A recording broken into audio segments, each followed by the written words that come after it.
വിളിച്ചതൊക്കെ പറയല്ലേ, അതുപോലെ ആ ചാപ്റ്റർ ക്ലോസ് ചെയ്തതാണ്. ഈ വിശ്വാസ ജീവിതത്തിൽ ഈ ക്ലോസിംഗ് എന്ന സംഭവമില്ല. അതിൻ്റെ അകത്ത് തുറവി മാത്രമേ ഉള്ളൂ, പക്ഷെ താക്കോലുള്ളവും വരണം.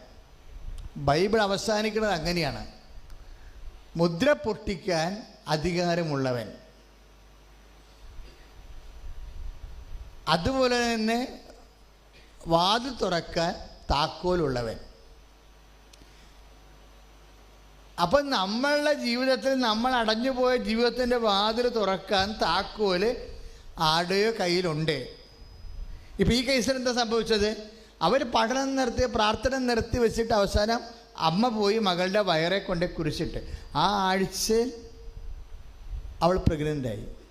ആ കുഞ്ഞിനെയും കൊണ്ട് അവിടെ സാക്ഷ്യം പറഞ്ഞത്. ഷാലുവിന് വരണ സാക്ഷ്യം അതാണ്.